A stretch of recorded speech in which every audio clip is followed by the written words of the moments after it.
Dice Julia Kristeva que el objeto hace parte de nuestro orden, es lo que define nuestra identidad.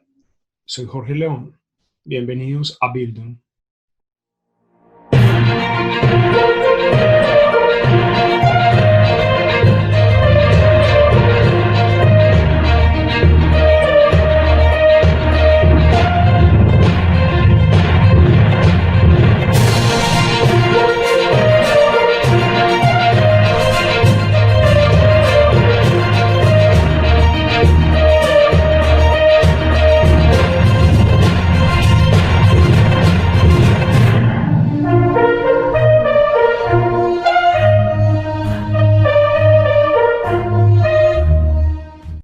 Hoy vamos a hablar de dos artistas que influyeron notablemente con su obra a finales del siglo XX y comienzos del siglo XXI, Louis Bourgeois y Marlene Dumas. Ellas, instaladas en esta nueva estética que se aleja de pintar lo cotidiano, de pintar la realidad como es, y que están capturando el acontecimiento, lo hacen desde aquello que nosotros no queremos reconocer que hace parte de nosotros, la abyección. Para comenzar, vamos a definir qué es abyecto y cómo lo muestra Julia Kristeva en Poderes de la Perversión. Para adentrarnos en el arte de Louis Bourgeois y las perversiones de la imaginación, vamos a hablar en primer lugar del objeto. Para Julia Kristeva, lo objeto es la condición necesaria para la formación sexual, psicológica y social de la identidad. Cuando hablamos de algo abyecto, estamos hablando de la bajeza, de algo vil, de algo corrompido, de algo que desaparece del orden natural de las cosas o de lo que podríamos llamar un orden establecido.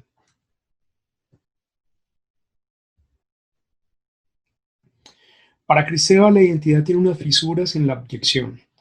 A veces, lo dice ella misma, cuando nos miramos frente a un espejo y pensamos en lo bello o lo agradable que nos sentimos en ese momento, mirándonos frente a frente, en esa belleza que descubrimos en cada uno de nosotros, hay unas fisuras que lo que exponen o lo que muestran es ese tipo de abyección, esas cosas que hacen parte de nosotros, pero que no queremos reconocer. En la abyección también se configura nuestra identidad según Kristeva. Para ella, lo abyecto es algo que perturba una identidad, un sistema, un orden, como se lo explicaba anteriormente. Aquello que no respeta los límites, los lugares, las reglas, la complicidad, lo ambiguo, lo omiso. Kristeva dice que el objeto tiene que ver con las fases, con las etapas iniciales por las cuales pasa el ser humano en la infancia, con la etapa oral, donde el niño se mete todo en la boca, o con la etapa anal, donde empieza a explorar sus esfínteres y empieza a jugar con su propio estiércol. Estas etapas que empiezan siendo normalizadas por los adultos porque escapan al orden establecido, allí es donde se empieza a configurar la abyección, porque en esas cosas que le decimos al niño no están bien y que empezamos a corregir, ese tipo de acciones y ese tipo de experiencias con esos fluidos es a lo que denominamos abyecto, porque lo que está haciendo ese niño, esa exploración inicial, por ejemplo, en la etapa anal, es una abyección para nosotros, porque no está bien visto que alguien juegue con sus propios excrementos. Los objetos se subliman, es decir, se mudan. Esa pulsión, ese afán escondido que había en la niñez, perdón, y que todavía conservan algunos adultos, esos placeres prohibidos, esa condición de jugar con lo que no está permitido, eso es sublimado. Esa fuerza, ese impulso que se siente por explorar ese tipo de objetos que no son permitidos, se sublima en otros discursos culturales y estéticos. Y esto lo hacen disciplinas como el arte, la literatura y la filosofía. La abyección, lo que no queremos reconocer, ese orden, esas estéticas de la perversión terminan siendo sublimadas por esos tres discursos, los del arte, la literatura y la filosofía, para mostrarnos que eso que es abyecto también habita en nosotros. Como dice Kristeva, termina configurando nuestra propia identidad. no es un discurso de la perversión que debe ser sacado de cualquier identidad psíquica o de cualquier discurso de lo políticamente correcto, sino que al revés, eso que es abyecto sigue circulando traslapadamente, solapadamente en nuestra sociedad, y es el arte, la literatura y la filosofía la que empiezan a hacerlo circular de otra manera, no para presentarlo como algo que es grotesco, ni tampoco para decir que nosotros somos totalmente abyectos, simplemente para mostrar que esa abyección hace parte de lo que somos nosotros. Lo abyecto como valor estético abarca obras que recuerdan a los fluidos corporales. ¿Se acuerdan que yo les dije que para Cristeban la abyección tenía su origen o su configuración en las etapas de la niñez, en etapas como la etapa anal, como la etapa oral? Entonces, cuando ya trasladamos este discurso al arte, esa abyección alude a esos fluidos, a los fluidos que rechazamos, a los fluidos que hacen parte de nosotros, que se vuelven un objeto cuando los expulsamos y con los que a veces jugamos o con los que a veces algunas personas tienen unas fantasías sexuales y de hecho las practican. Ese tipo de abyección se vuelve o tiene un valor estético cuando hay obras que aluden a ese tipo de fluidos, a los fluidos que queremos esconder. Por ejemplo, la fuente de Marcel Duchamp, el orinal, que ustedes lo habían visto en una charla anterior. Si bien Marcel Duchamp no pone orines secos ni orines fluidos dentro de su fuente, simplemente el hecho de tomar un orinal y ponerle una firma, ahí hay una alusión a eso que llamamos abyecto.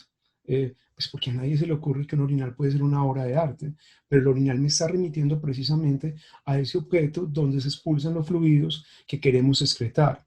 O la obra de Piero Manzoni, que ustedes también la vieron, La mierda artista, que aunque no estaba llena de excrementos del artista, no estaba llena de su mierda, eh, era yeso, hace alusión a eso. O los cuadros que se hacen con pintura con óxido y otros fluidos de Andy Warhol. Esas pinturas que Andy Warhol oxida sobre metal, esa oxidación la hace con sus propios orines. Ese tipo de fluidos son los que aluden en la estética, en el arte, a la abyección. Y enseguida con estas dos artistas nos vamos a dar cuenta por qué. Comencemos con Louis Bourgeois. Su obra es una mezcla de culpa y de odio hacia su padre, y hay una dureza tremenda hacia los hombres. Louis Bourgeois, que nace en París en 1911, ve cómo su madre empieza a decaer, ella se vuelve prácticamente en su enfermera, y esto hace que su padre tenga varios amoríos. Uno de ellos con su profesora de inglés. Louis Bourgeois, cuando su madre cae enferma, tiene más o menos 13 años, está despertando sexualmente y hay un vínculo casi que lésbico con su profesora de inglés. Cuando Louis Bourgeois, que tácitamente termina favoreciendo ese romance entre su padre y su profesora, se da cuenta que hay un romance entre ellos, inmediatamente el padre surge como una figura inconsciente de un tercero dentro de la relación, porque en Louis Bourgeois había una pulsión erótica, medio sexual hacia su profesora. No quería decir esto que Louis Bourgeois sea lesbiana, pero en ese despertar sexual, su profesora ejercía cierta atracción sobre ella.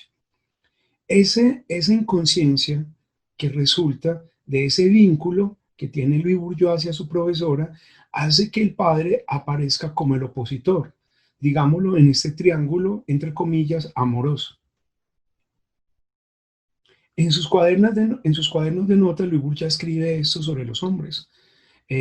Tengo el eslabón perdido, matar, matar, apuñalar a muerte, no solamente sobre los hombres, sobre la rabia que tiene, sobre todo lo que le ha acontecido, y lo vamos a ver después con su matrimonio. Sadie está dentro de todo, mis celos son mortales. Esa Sadie de la que está hablando ahí, Louis Bourgeois, era su profesora de inglés. Dice Bourgeois de manera muy enfática en estas anotaciones. Mirar cómo se establece el triángulo. Siento que son dos contra uno, contra mí, con Alain y Robert contra mí, los hombres contra la mujer y la pareja contra mí. Ahí también Louis Bourgeois estaba hablando de su esposo y de sus hijos. Había una rabia escondida y una rabia que se va configurando por toda esa hostilidad asesina y violenta que el padre ejerce sobre ella. De ahí entonces que hay una obsesión con ese poderío de los hombres sobre las mujeres y ese poderío que los hombres implícitamente mm, lo hacen de manera sexual. Y ya vamos a ver esto con más detenimiento. Para precisar estos conceptos que habíamos visto antes, entonces nos vamos a referir a la serie Janus. Janus es el dios de las dos caras en la mitología romana. La serie Janus de Louis Bourgeois es una serie de esculturas donde hay objetos amenazantes, cortantes, perversos. Y en la serie Janus está toda esa violencia, toda esa ira, toda esa hostilidad que Louis Bourgeois empezó a configurar desde su infancia al ser objeto de esta exclusión y este poderío que tenía su padre sobre las mujeres, que terminó ejerciendo en ella una violencia. Hay una obsesión de Liu Bourgeois con los falos, que los empieza a esculpir, y esa obsesión con el falo viene del poder y el supuesto rol pasivo que deberían asumir las mujeres. Hay una obsesión con el falo, porque es que la figura falocéntrica con el falo es que el hombre ejerce el poder sobre la mujer, explícita e implícitamente, y termina suponiendo que la mujer debe asumir un rol pasivo. Eso fue lo que sintió, y ese tipo de violencia fue la que sintió Louis Bourgeois cuando su padre empieza a tener una serie de amoríos y su madre está enferma mientras ella la cuida. Lo mismo pasa con Fleury, que son dos penes separados por una vagina. Aquí Louis Bourgeois está mostrando precisamente ese poder falocéntrico, ese ejercicio que hace el hombre para tener atrapada a la mujer y esa condición pasiva en la que el hombre supone que la mujer debe estar.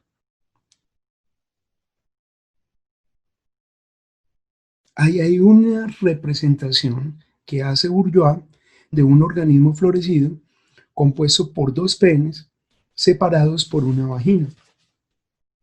Eso lo expresa Humberto Junca al hacer un artículo sobre Louis Bourgeois publicado en la revista Arcadia.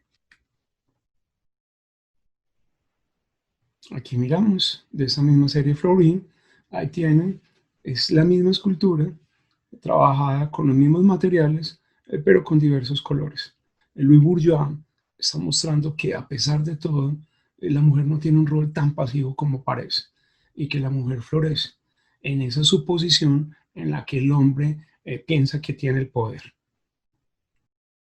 Bueno, aunque no es que piense que tiene el poder, lo ejerce sobre la mujer. Esa incapacidad de decir estas cosas en la terapia, esa incapacidad de decir estos traumas, Louis Bourgeois se casa, le habían dicho que no podía tener hijos, adopta a un niño y de regreso a Nueva York, ella se casa en Nueva York, queda en embarazo. Cuando piensa que tener ese niño, que estar en embarazo, podría haber sublimado o podría haber sanado las heridas, que le deja toda esa violencia que su padre ejerce sobre ella, esa violencia de tipo psicológico, esa violencia de tipo físico, es el esposo y el hijo terminan recordándole todo lo que había vivido en su infancia. De ahí entonces que la incapacidad de decirle eso al psiquiatra, Louis Bourgeois tiene un tratamiento exhaustivo en el psicoanálisis para superar eso. La incapacidad de decir estas cosas en la terapia terminan haciendo que ella vaya construyendo este tipo de figuras, las vaya esculpiendo, se atreva a hacerlas en mármol, como vamos a ver enseguida, y en bronce, poniéndose a la altura de los escultores más famosos del siglo XX y sobre todo poniéndose a la altura de los escultores de toda la historia del arte, porque se atreve con materiales duros, con materiales nobles, con materiales a los que solamente podía acceder un hombre. Louis Bourgeois está mostrando, venga, es que el supuesto poderío de ustedes no es tal. Y la mujer también puede esculpir, y en materiales tan nobles, en materiales con los que se ha esculpido durante toda la historia del arte, también lo puede hacer una mujer.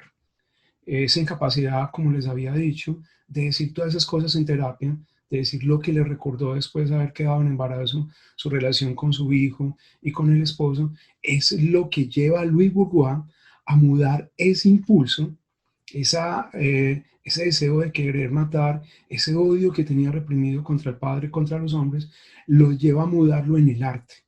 De ahí que esa abyección, ese sentimiento ruin, esa vileza de querer matar al otro, esos celos inconsumibles de ver al padre como un opositor, empiece a perfilarlos en estas obras, en este tipo de esculturas. Prácticamente se vuelven la terapia para ella. En la obra Filet de 1968, Bourgeois está representando una muñequita y a la vez un pene. Es yeso y látex, y lo que está representando es una niña pequeña que a la vez es un pene. Bourgeois está jugando con todo ese cuento de la inocencia, con lo que le despertó tener su hijo, con lo que fue ser madre, con lo que fue ser niña, pero también con lo que era estar dominada todo el tiempo bajo la figura de un padre autoritario. El tipo de violencia que ejerce el padre de Bourgeois sobre ella es el de la violencia autoritaria, que se manifiesta en el poderío, y el poderío de un hombre muchas veces, si lo vamos a llevar al plano del macho latinoamericano, pues está concentrado en su falo, en su pene. Ahí tenemos otra foto de esta misma obra, Filet. Pasamos a una obra muy interesante que es La Femme Couteau, o La Mujer que Corta. Louis Bourgeois hace allí una alusión a las estatuillas de la fertilidad, a ese tipo de representaciones que tenían las culturas primitivas para mostrar cuán fértil era su cultura, cuán fértil eran sus mujeres, y ahí empieza a mostrar el falocentrismo masculino. Bourgeois está jugando con la mujer como si fuera un arma de doble filo. La mujer que ama y la mujer que corta. La mujer que puede mutilar. Decía Bourgeois, mis mujeres cuchillos son como una lengua de dos filos. Te amo, te detesto. Si no me amas, estoy lista para atacarte. Con una mujer fuerte como Bourgeois, o cuando te enfrentas a una relación con una mujer fuerte, te decidís amarla o te decidís odiarla, porque no admiten términos medios. Una mujer débil de pronto, pero una mujer fuerte no. Cuando te enfrentas a un tipo de relaciones, y esa es la mujer que Bourgeois está sublimando, la mujer que no se debería haber dejado del padre, que no se debería haber dejado del esposo engañador, ese tipo de mujeres se obligan a que las ames o que las odies. No hay un término medio, no hay aguas turbias, ahí es cristalino. Y es maravillosa la representación que ella hace. Miren ahí la alusión que hace a las estatuillas de la fertilidad, que en casi todas las culturas primitivas las podemos ver, y luego esa navaja que tiene ahí. Es como dice ella, es como si fuera una lengua de doble filo. O me quieres o me odias. Punto. Pero no hay otro. Si me quieres, te quiero. Si no me quieres, te odio. Y ese es el peligro de enfrentarse a una mujer así. Y es la mujer a la que un hombre no le gustaría verse enfrentado. En una relación de ese tipo, lo que vos querés encontrar es una mujer sumisa, porque es lo que nos han vendido.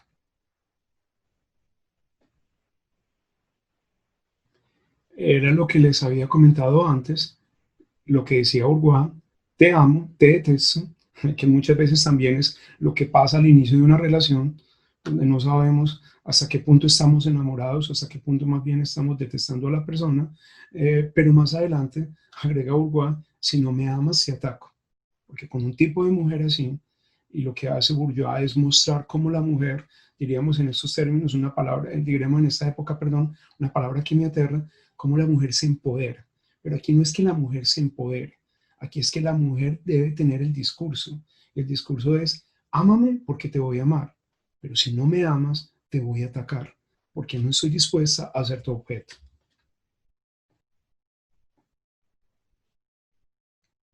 La obra de Bourdieu es un ataque a la sociedad vertical y falocéntrica, a la sociedad donde el hombre mandaba, a la sociedad donde estaba bien visto que pudiera engañar a su mujer. Recuerden que Bourdieu sabe que su papá tiene un romance con la institutriz y ese romance sucede a ojos de ella mientras cuida a su mamá enferma. La obra de Bourdieu es un ataque a los de género y a la jerarquía de poder instituida desde el hogar. Desde el hogar se establece la jerarquía donde al hombre hay que servirle, donde la mujer está destinada a cumplir un rol sumiso, incluso de manera íntima, incluso en la intimidad, en la sexualidad. Bourdieu ataca los supuestos sobre que lo que debía ser una mujer artista. Recuerden que yo les decía que Bourdieu se atreve a esculpir en bronce y en mármol, y eso estaba mal visto para una mujer. Para Camille Claudel, que siempre estuvo a la sombra de Rodin, Bourdieu prácticamente termina vengándola, porque termina diciendo, ustedes no miraron a Camille Claudel, que era una gran artista, se olvidaron de ella, la relegaron a un segundo plano, y yo les estoy mostrando que Camille Claudel era tan grande como Rodin, simplemente ustedes no la quisieron mirar. Una mujer artista no se puede dedicar solamente a trabajar con materiales blandos, como el látex, como el yeso, perdón. Una mujer artista puede hacer mucho más cosas con el bronce, eh, con el mármol, y está a la misma altura de cualquier hombre. La obra ataca al espectador, ataca al padre y se termina atacando a ella misma, porque en lugar de matar al otro con esa violencia, lo que hace Bourdieu es poner sobre el tapete todo lo que había, toda la dureza que ella padeció. Esto era lo que les decía con lo del mármol. Esa es la obra Cúmulos. A Bourdieu se le pregunta si son penes. Recuerden que ella tenía una obsesión con el falocentrismo. Eh, no porque hubiera devenido enamorada de su papá, ni porque tuviera cierta fascinación con el miembro viril masculino, sino porque es que el pene representaba el poderío y sigue representando el poderío que ejercen los hombres sobre las mujeres. Entonces aquí vemos emergiendo como si fueran de unas telas. Es una obra maravillosa, eso es mármol blanco. Vemos cómo salen una especie de senos y una especie de cabezas de penes. Aunque Bourdieu dice que la obra no tiene una connotación sexual, es evidente lo que se ve ahí. Y es evidente la venganza que ella hace de Camille Claudel. Camille Claudel era una gran escultora, pero siempre estuvo bajo la sombra del gran escultor Rodin. Y si ustedes ven y miran con detenimiento, sobresalen más eso que podríamos considerar los senos que los penes. Y lo hace en mármol para mostrar que ella está a la altura de ellos. Y más que para mostrar que está a la altura de ellos, para decirles en la cara, una mujer artista no tiene que dedicarse solamente a esculpir en yeso o a esculpir en materiales mucho más fáciles. Lo puede hacer en mármol. Mire el vuelo que le da a esta escultura. Prácticamente parecen estas figuritas emergiendo de las nubes. La delicadeza y la impresión y el detalle de la escultura es de una fineza que lo que estamos viendo ahí es como si fuera una tela. No creemos que sea mármol hasta que no lo toquemos. En el Espiral de Woman, Bourdieu hace una alusión a los tapetes que había en la casa. Sus padres reparaban tapetes. Bourdieu de vez en cuando tenía mucha rabia, lo que hacía era retorcerlos. Entonces miren que lo que está haciendo Bourdieu es toda la mudación, todo el paso de la violencia, de la abyección, de lo que a veces no queremos reconocer, de lo que a veces sacamos y muchas veces decimos, no, es que es un mal pensamiento, yo no lo quiero tener. Bourdieu no lo está sacando, Bourdieu lo está sublimando y lo lleva al arte, a este tipo de esculturas magníficas, que si la ves a primera vista y no sabes qué significa, volvemos a lo que habíamos visto en charlas pasadas. Hay una plurisignificación porque te estás encontrando ahí con una mujer que ha sido atrapada en un remolino y que alguien podría ser, pues, es una mujer que está mirando, que alguien podría decir, perdón, es una mujer que está mirando el más allá, o es una mujer que está sobresaliendo, es una mujer que se está, digámoslo con este término tan manido ahorita que me aterra, que se está empoderando. Y uno pues, se pregunta, ¿pero se está empoderando de qué? Digámoslo más bien que podría ser una mujer virtuosa o una mujer atrapada en una cantidad de problemas, que era lo que le estaba pasando a Bourgeois, porque todavía tenía sobre su cuerpo ese tipo de violencia. Y era una violencia que ella eh, no quiere sanar. Es una violencia que ella no quiere sacar, porque sabe que hace parte de ella y eso es lo que la lleva a hacer ese tipo de esculturas. El vuelo que le da la espiral es impresionante. No se equivoca en ningún detalle y la sensación es magnífica. La sensación a la vista y al tacto también. Esta es una obra impresionante del año 74, que es La destrucción del padre. Si se mira con detenimiento, parece un vientre materno, que hay unos, dice pues Bourgeois en la descripción de esta obra, que ahí están unos niños devorándose a un padre autoritario para ponerle fin a un reinado. Es impresionante porque miren el conjunto de la obra, parece un vientre y uno lo que está viendo ahí es que el artista se está comiendo a su padre dentro del vientre. Entonces, también hay una cantidad de connotaciones sexuales que podrían escandalizar al más beato, al más religioso o al más solapado. La cuestión acá no es escandalizarlos. La cuestión acá es mostrar cómo Bourgeois tenía que matar ese sentimiento de rabia y de ir hacia su padre. Y solamente lo podría hacer a través de una escultura de esta, donde los hijos se comen a su padre, pero se lo están comiendo dentro de un vientre. Es, es loquísimo lo que hace Bourgeois ahí, porque se comen al padre incorporado en el propio cuerpo. Y pregunta de una manera brillante Humberto Junca. Dice, ¿no es acaso una representación simbólica del acto sexual? Hombre, podría ser. Y es un apunte muy bueno. Y es una pregunta para reflexionar. Continuemos. Pasamos ahora a las celdas, que ya pertenecen a la década de los años 80.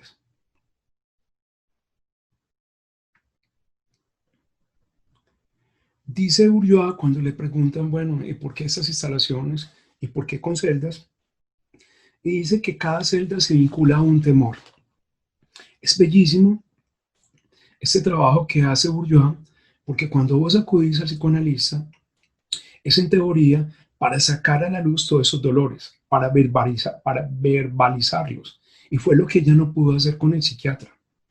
Todos sus miedos de la infancia, todo lo que le producía la fobia de estar en un lugar cerrado, Bourgeois la termina trasladando a estas instalaciones a las que denomina celdas. ¿Qué hay allí en palabras de Bourgeois? Dice que cada celda se vincula a un temor, a un miedo. El miedo es dolor, sin embargo, cada celda negocia también con el placer del boyer, del boyerista, y es la emoción de observar y ser observados. Claro, lo primero que nosotros hacemos es, bueno, ¿y qué hay allí? ¿Y qué esconde la celda? Que es ese placer, entre comillas, morboso. Cuando lo digo morboso no lo estoy hablando en términos sexuales, sino en ese placer que no nos atrevemos a manifestar, en ese placer oculto de ir a una prisión, de observar tras las rejas quién está allí e imaginarse cuál fue el tipo de delito que cometió, cuál es el pecado por el cual él está encerrado. Estas celdas son grandes jaulas que a veces se dejan penetrar, otras veces no. Y lo que hace Bourgeois en esas celdas, inclusive poniendo fotografías tridimensionales, es retratar los espacios de pesadilla, los cuartos de la casa de su infancia, esos cuartos que ella llamaba celdas, esos cuartos donde tenían atrapados sus temores, donde tenían atrapadas sus peores pesadillas.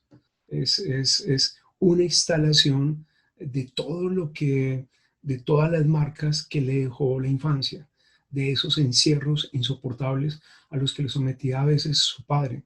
De ahí que le haya cogido una fobia a los espacios cerrados.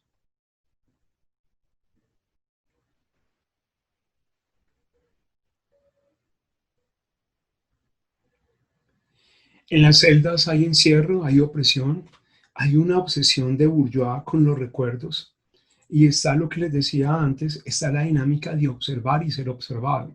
Estás observando lo que hay adentro, pero miren que Bourdieu había puesto unas fotos tridimensionales y vos también estás siendo observado por ese que está encerrado.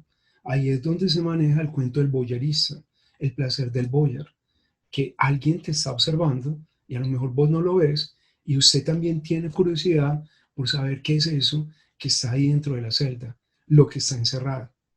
Si nos devolvemos un poco y se mira esta serie, que es de gran formato, miren que lo que hay encerrado allí, aparte de las fotos, son objetos cotidianos. Su propia infancia y su propia vida. ¿Cuántas veces no nos sentimos atrapados en este tipo de celdas? Ahorita con este cuento de la pandemia, estamos en una gran celda de la que todavía no sabemos cómo vamos a escapar. Cuando pensamos que la vacuna es lo más certero, no es lo más rápido que va a llegar, y cuando pensamos que esto se va a superar, cada vez nos damos cuenta que seguimos atrapados en una celda y que si lo llevamos a un nivel macro, la vida termina siendo una gran celda donde estamos confinados con nuestros recuerdos, nuestras frustraciones y esas cosas que a veces no podemos hacer. Una gran celda donde somos observados y una gran celda desde donde podemos observar.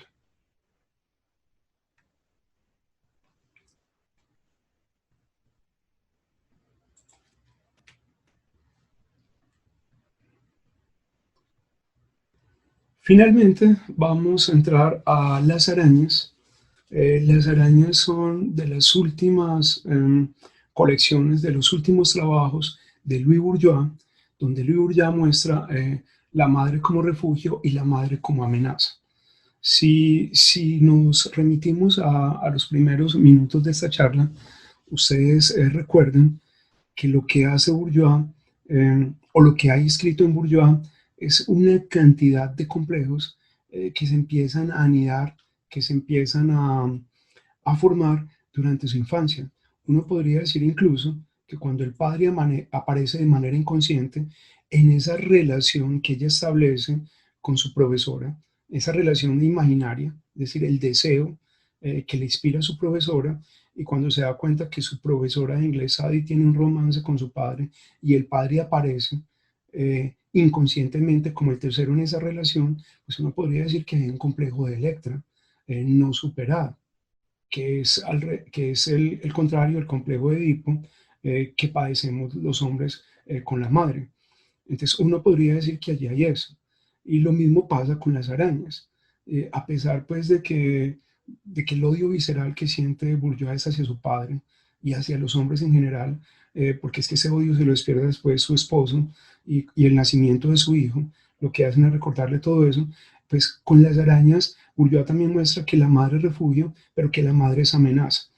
En otras palabras, la configuración de las obras de Bourgeois termina siendo esa cantidad de taras, esa cantidad de prohibiciones que los padres muchas veces forman en nosotros con la mejor intención a veces o con las más malas intenciones en otras ocasiones, y esa configuración eh, termina siendo de nosotros eso que somos hoy en día.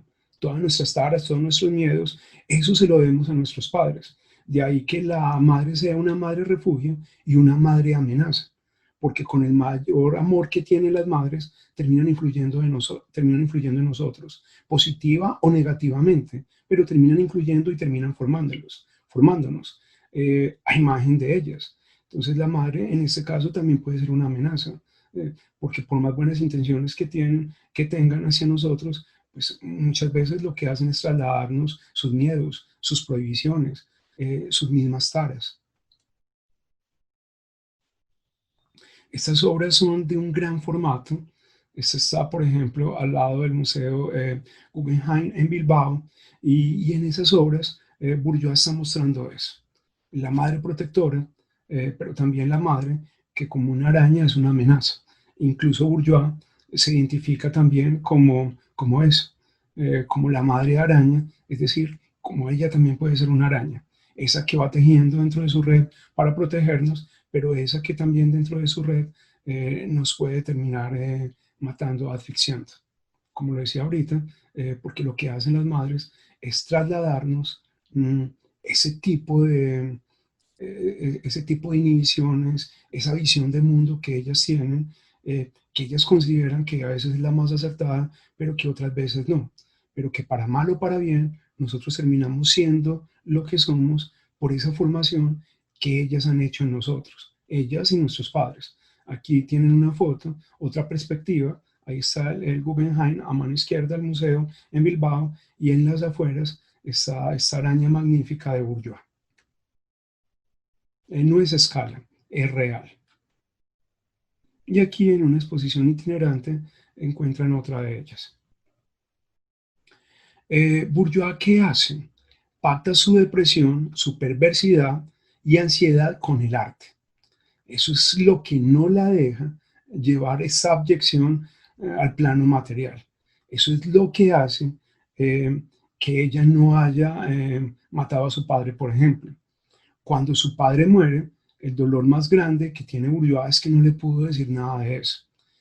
Toda esa libido que tiene contenida, toda esa agresividad, Bourdieu la transforma en formas como coser, acortar, perforar, que lo hace dentro de sus esculturas. Allí es donde ella puede sublimar ese tipo de abyección. Ojo, no la sana. Ojo, no la está olvidando, no la está superando, porque dice Humberto Junca, además, gracias al arte, aceptó ante los demás el monstruo que era ella. Si ustedes recuerdan, al principio les había dicho que lo abyecto hace parte de nosotros, como lo expresa Julia Kristeva. Bourdieu toda la vida decía que ella perdonaba, pero no olvidaba. Y ese recuerdo latente de las violencias que se ejercen sobre ella hacen que una y otra vez su obra sea mejor. Hacen que una y otra vez esa pulsión, hacia el odio, esa repulsión hacia los hombres y el poderío que han ejercido sobre las mujeres se traduzca magníficamente en las obras que acabamos de ver. Pero hacen, ante todo, que Bourdieu se reconozca como un ser humano, como somos todos, o casi todos, que no, como seres humanos que no somos políticamente correctos. Es decir, que en nosotros habita la abyección, habitan los malos pensamientos, habitan los rencores, y que contrario a lo que mucha gente piensa, eso no tiene que desaparecer en nosotros, pero puede ser llevado a expresiones magníficas como el arte, donde lo abyecto aparece de una forma que no es asquerosa y nos hace recordar que el mundo puede ser pensado de otra manera. Dicho de otra forma, no es que Bourdieu sea una resentida que nunca se le olvidó lo que le hizo su padre. Lo que le hizo su padre y los sentimientos que lo configuraron como una persona agresiva, con una pulsión sobre la muerte, hizo de su obra algo magnífico, porque le recordó al mundo ese poderío falocéntrico que ella termina denunciando, y le recuerda al mundo que la abyección hace parte de nuestra identidad, como lo expresaba Julia Kristeva. Finalmente, lo que está mostrando Bourdieu es que esos discursos que se han apoderado del mundo, de lo políticamente correcto, los discursos de la superación personal, terminan siendo el enmascaramiento de esas cosas que nosotros no queremos reconocer, pero que están dentro de nosotros. Cuando Bourdieu se atreve a mostrar una cárcel, Bourdieu la muestra porque ya tiene libertad para hacerlo, porque es un ser humano libre de expresar eso, sin temores, y no tiene que decir ante los ojos del mundo que hizo una cárcel y que allí se pudo liberar del recuerdo o perdonar a sus padres, a su padre mejor. La obra de Bourdieu es tan relevante que Pedro Almodóvar, el cineasta español, del que habíamos visto algunos clips de Todo sobre mi madre, Pedro Almodóvar en una película magnífica, La piel que habito, utiliza como subtexto la obra de Bourdieu. Es, ocurre un secuestro y en ese secuestro ocurre algo que tiene que ver con la identidad sexual.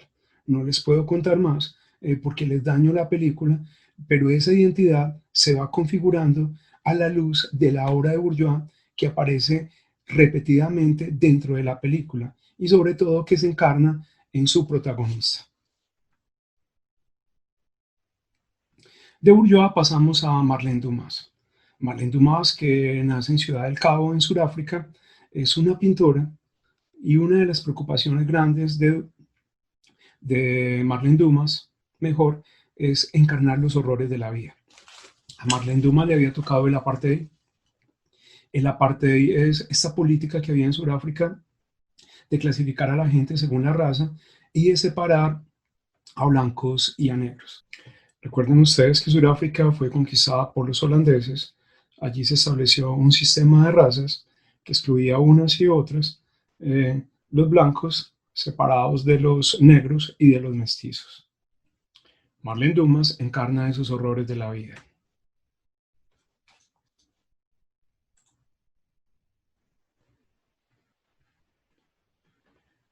Su obra muestra la violencia del apartheid, como los decía, eso que nosotros no queremos mirar, latente día a día en nuestra sociedad, pero que no queremos ver. Es muy curioso que en nuestra ciudad se diga que superamos toda la violencia del narcotráfico y que los antioqueños somos una comunidad resiliente y que salimos adelante y que nos construimos desde cero, cuando resulta que eso no es verdad del todo.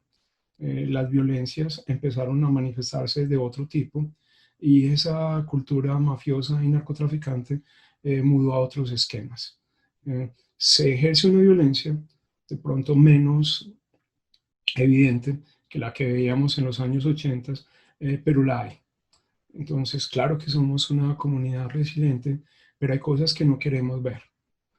Seguimos siendo una ciudad violenta, una ciudad donde se cometen muchos asesinatos y, y donde hay otras estructuras de violencia que terminan dominando sobre las comunidades y sobre los barrios.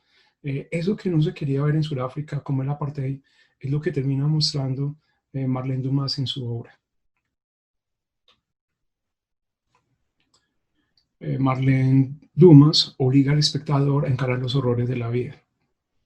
Cuando nosotros decimos en nuestra ciudad que nos reinventamos, que somos resilientes, que se dejó atrás el horror que padecieron algunos a finales de los 80s y empezando los 90s, cuando todavía éramos muy pequeños, eh, esos horrores de la Medellín violenta de los 80s y los 90, quiere decir que ya los superamos.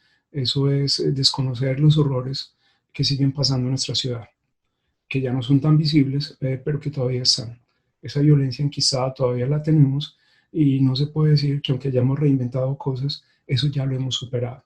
Lo que hace Marlene Dumas es obligar al espectador a encarar los horrores de la vida, así como nosotros a veces no los queremos encarar y en los discursos de algunos personajes de la ciudad sigamos diciendo que eso ya es cuento del pasado, que eso ya dejó de ser una ciudad, una comunidad violenta. Es tan real eso que se ve en la obra de Marcel Duval, que si ustedes miran el Die Baba de 1985 con detenimiento, es un retrato de gran formato de 1,13 por 1,10, casi de 1 metro y algo, con 1 metro y algo, y allí está la ceja levantada de un niño, y es una mirada perturbadora que incita a la violencia. Lo que hace Marlene Dumas es pervertir, es llevar el orden establecido a eso que no nos gusta. Acuérdense de los poderes de la perversión de los que hablamos al principio. Entonces lo que hace es pervertir esa inocencia y llevarla a la violencia. Mostrar que detrás de esas miradas de los niños inocentes puede estar el ser perverso o el blanco perverso que contribuyó al apartheid en Sudáfrica, o detrás de esa mirada inocente del niño se esconde el gran torturador o el asesino que vamos a padecer después nosotros. Pervierte lugares comunes, como les explicaba, el lugar común de la inocencia, el de presentar al niño tierno, nos da miedo, nada más con levantar esa ceja, y lo que pensamos es, ¿y qué viene después? ¿Y en qué se convertirá ese niño? Eh, los lugares comunes de la inocencia infantil los muestra como monstruos, como monstruosos. Y no es que Dumas considere que los niños son monstruos, pero lo que está presentando allí es que detrás de esas inocencias está el asesino o el sicario que se va a levantar después. Detrás de esa mirada inocente hemos visto a dictadores, hemos visto a líderes que apartan a la gente. Detrás de esa mirada inocente está el segregador, el homófobo, el xenófobo, el que no tolera una raza que no sea como la de él. En la pintura Justicia, lo que hace Marlene Dumas es pervertir completamente el concepto de justicia que nosotros teníamos encarnado. Si ustedes recuerdan, las pinturas y las esculturas de la justicia siempre han mostrado a una mujer blanca, sobre todo como se hacía en la antigua Grecia. Una mujer blanca, estilizada, vendada, porque la justicia es ciega. Aquí, aquí Marlene Dumas está mostrando una mujer blanca que ni siquiera es una mujer, es una niña, y una niña sucia, una niña que no queremos ver. Ese cuadro lo acompaña de la siguiente obra, que es Libertad. Y Libertad ya es una mujer mulata. Tanto Libertad como Justicia, en toda la iconografía de Occidente, son dos mujeres blancas estilizadas. Aquí son dos niñas. No hubo ni justicia ni libertad para las mujeres de raza negra en la Sudáfrica de los años 90, que es lo que denuncia Marlene Dumas. Marlene Dumas se traslada luego a Holanda, su país de origen, cansada de todo lo que pasa. Con posterioridad vuelve a Sudáfrica cuando se acaba el apartheid, cuando Nelson Mandela lucha por unas condiciones igualitarias entre blancos y negros, cuando pacta con ellos después de estar mucho tiempo en la cárcel en La Paz. Ya Marlene Dumas regresa con los años a hacer una instalación artística a Ciudad del Cabo, a Sudáfrica. Pero este tipo de horrores, los que le toca ver a ella en su infancia, darse cuenta que compartía mucho con su empleada, con la que le ayudaba a hacer los oficios domésticos en la casa, pero darse cuenta después de que ella no se podía sentar a la mesa con ella, empieza a mostrarle a Dumas que el mundo no es, a Marlene Dumas, perdón, que el mundo no es como ella lo considera, que el mundo está clasificado y que esas ideas que defendimos toda la vida, las grandes conquistas de la civilización, que son la justicia y la libertad, están encarnadas por dos niñas que no la conocen. Y la justicia y la libertad es lo que más se le niega al hombre occidental. Es por lo que luchamos toda la vida y es lo que padecemos. ¿Dónde está el mundo justo y libre por el que hemos luchado? Se pregunta Dumas, y es la pregunta que nos hacemos. Esa niña que representa libertad, que tiene un ojo casi que desviado, que nos da miedo, y esa otra niña con la venda que representa la justicia, la pregunta eh, que emerge con ellas es, ¿dónde está eso? Piensen nada más en en los crímenes acontecidos durante el conflicto colombiano, tanto de la guerrilla como del ejército y de los grupos paramilitares, y todas las violaciones que están saliendo a la luz en este momento con las niñas de parte del establecimiento. Alguien me decía, es que eso es normal dentro del conflicto, es que escandalizan. No, eso no es normal. Eso es lo que ha sido negado toda la vida, y más que reclamar justicia para un ser o para un hombre mayor de edad, lo que nunca hemos hecho es reclamar ni justicia ni libertad para los menores de edad.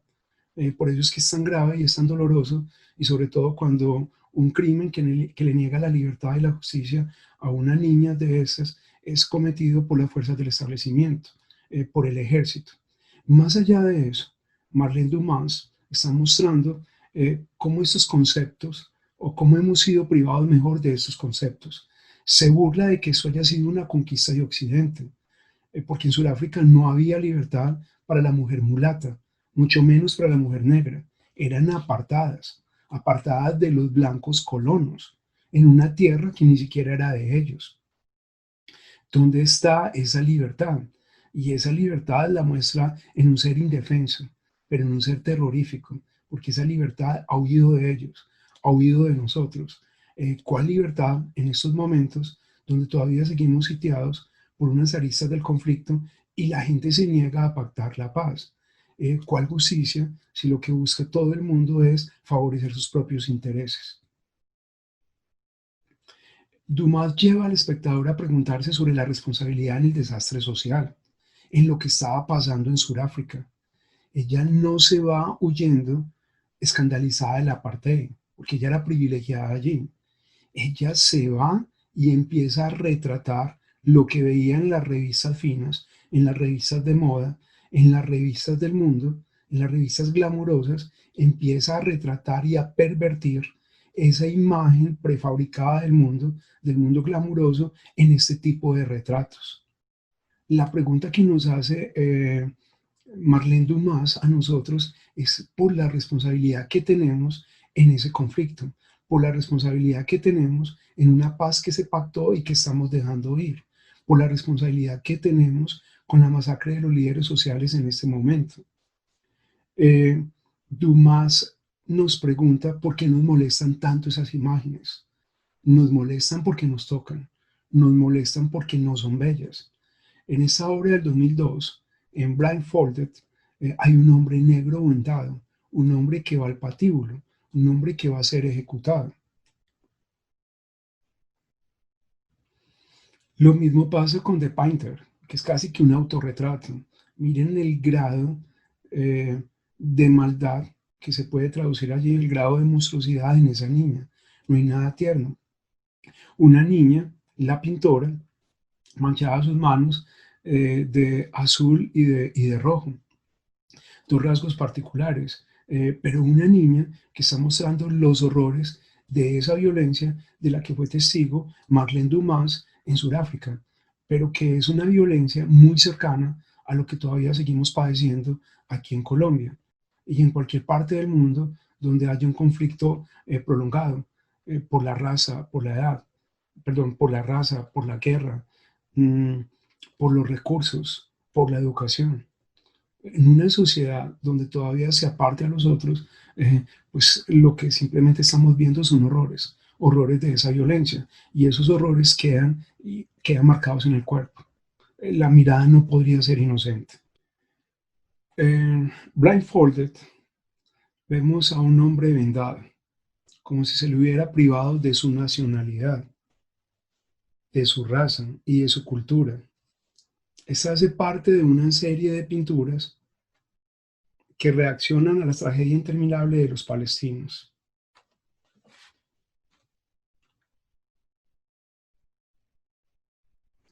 En Mal Beauty, un hombre que enseña sus nalgas, descontento con todo lo que está pasando, no muy ajeno a lo que han hecho algunos políticos acá cuando también quieren demostrar su insatisfacción precisamente con lo que pasa a nivel de la política o de la educación.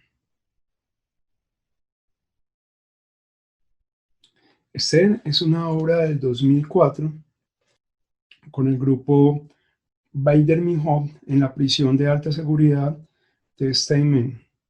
Dumas pinta un rostro que parece ser el de la muerte, por medio de veladuras y trazos muy suaves. Y eso lo cita Noemí Pérez en un artículo que escribe sobre ella.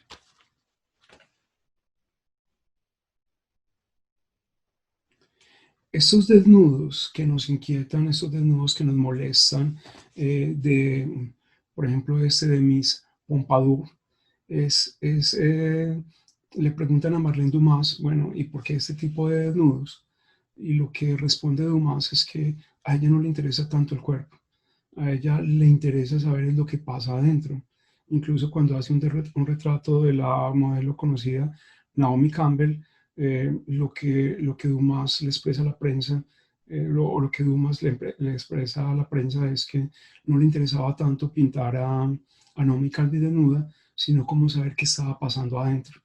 Entonces, de ahí que nos inquiete todo ese cuento con los orificios, con lo que es demasiado explícito, con lo que es abyecto, de lo que nadie quiere hablar. Pero no es una cuestión grosera, es una preocupación por lo que pasa en el interior de nosotros. Esta es la niña judía del 86. Miren, esas expresiones siempre son terroríficas. Acuérdese la expresión del niño ahorita con la ceja levantada, que prácticamente nos estaba amenazando. Estas expresiones sin vida, sin brillo, son ausentes de eso que habíamos creído, que habíamos conquistado en la cultura occidental. Los grandes valores de la cultura, de la libertad, del progreso, de la justicia, son esos conceptos se ausentan de toda la obra de Marlene Dumas. Los mismos colores lo reflejan. De ahí que cuando vemos desnudos como los que acabamos de mostrar, nos inquietan, porque la pregunta que nos hace Dumas es, o Marlene Dumas es, ¿por qué nos molestan? ¿Por qué nos molesta tanto eso, si eso hace parte de nosotros? O si eso somos nosotros. Lo que pasa es que es lo que no queremos ver. Este es el Imaginary 2 del 2002 y un cuadro muy violento sobre un suicidio o sobre un hombre que es colgado. Dumas, en últimas, o Dumas, está mostrando la violencia de nuestra civilización desarrollada.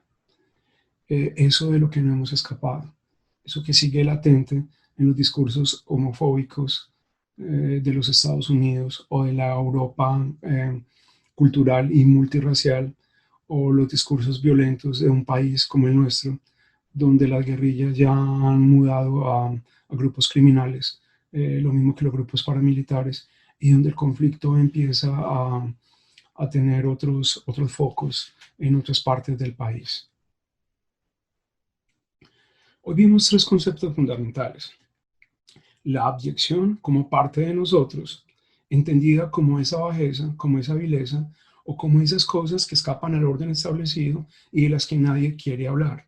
Aquellas que consideramos anormales, pero que hacen parte de nosotros y que muchas veces no la reprimen y queremos negar. Segundo, esta abyección la vimos sublimada en las expresiones artísticas de Louis Bourgeois y de Marlene Dumas.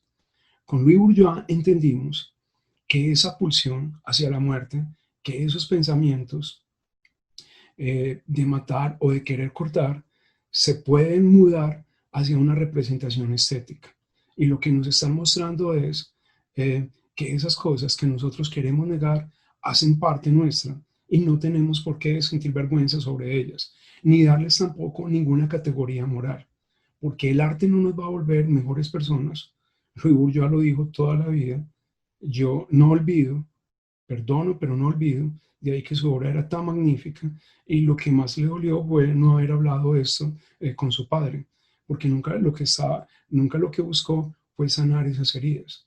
Lo que buscó era decir, eso está dentro de mí y es algo con lo que tengo que luchar y convivir. De ahí su obra tan importante de la muerte del padre. Y tercero, con Marlene Dumas, vimos los horrores de la violencia. Vimos la abyección desde esa pulsión violenta que hace parte de la humanidad.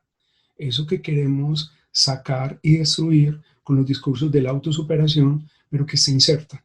Y se inserta en culturas como la nuestra. Y se inserta cuando nos damos cuenta que esas grandes conquistas de la humanidad, como la justicia, como el desarrollo y como la libertad, han sido opacadas por esos discursos de la violencia. No están, son inexistentes. Las fuentes que utilicé para esta charla son El monstruo que era ella, de Humberto Junca, un artículo publicado por la revista Arcadia, Con las manos untadas de sangre, un artículo sobre Marlene Dumas, de Noemí Pérez, y Los poderes de la perversión, de Julia Kristeva, publicado por la editorial Siglo XXI. Nos vemos en una próxima oportunidad.